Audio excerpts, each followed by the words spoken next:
बुराड़ी का घर, 11 मौतें और एक अनसुलझा रहस्य। 1 जुलाई 2018 की सुबह दिल्ली के शांत बुराड़ी इलाके में कुछ ऐसा हुआ जिसने पूरे देश को दहला दिया। भाटिया परिवार, जो एक सामान्य और खुशहाल परिवार के रूप में जाना जाता था, अपने घर में मृत पाया गया। घर के अंदर घुसते ही जो नजारा दिखा वह किसी बुरे सपने से कम नहीं था। घर के भीतर छत से लटके हुए 11 लाशें, उनके आंखों पर पट्टी बंधी हुई, हाथ पीछे से बंधे और मुंह कपड़े से ढका। सबसे बुजुर्ग महिला नारायणी देवी का फर्श पर शव पड़ा था। पड़ोसी दहशत में थे।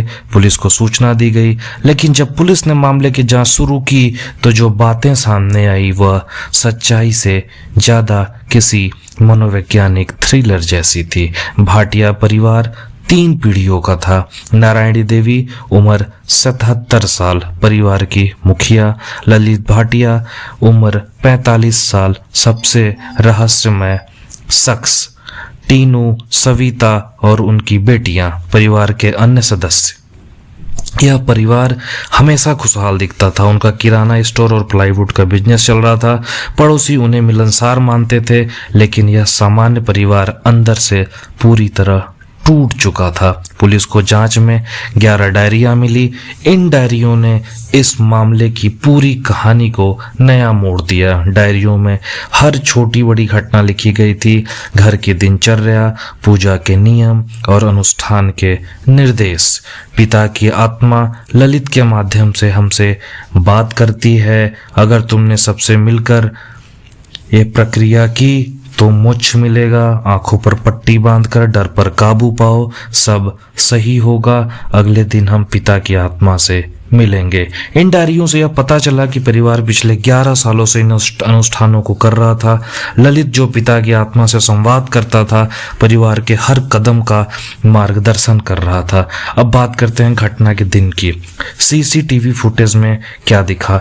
परिवार ने घटना से एक दिन पहले रस्सियां, स्टूल और पूजा सामग्री खरीदी। किसी के चेहरे पर कोई डर या घबराहट नहीं दिखा।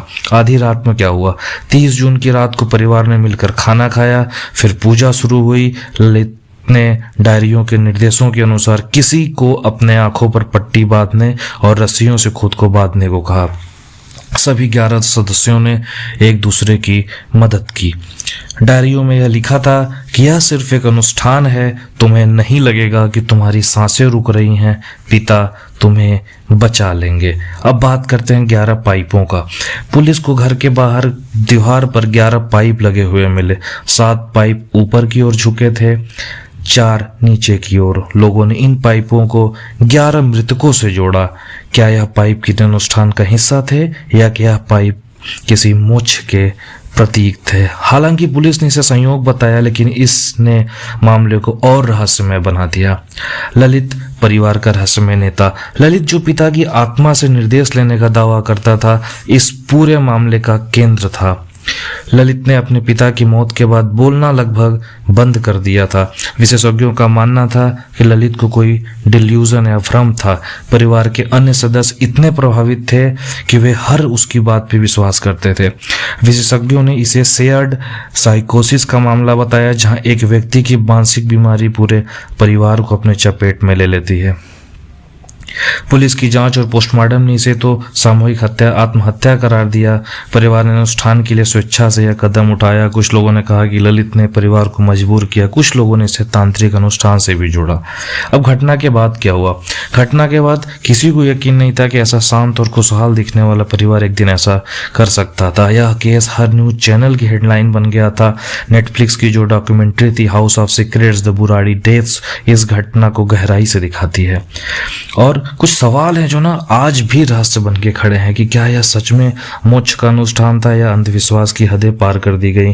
क्या ललित सच में मानसिक रूप से बीमार था या वह अपने परिवार को अपने नियंत्रण में रखे हुए था? क्या पाइप और डायरियों में लिखे निर्देश महज संयोग थे या इसके पीछे कोई गहरी साजिश थी?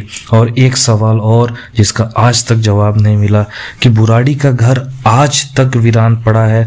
दीवारों पर लगा हर पाइप, हर कोना एक अनकही कहानी सुनाता है। क्या परिवार मोक्ष को पाने की कोशिश कर रहा था?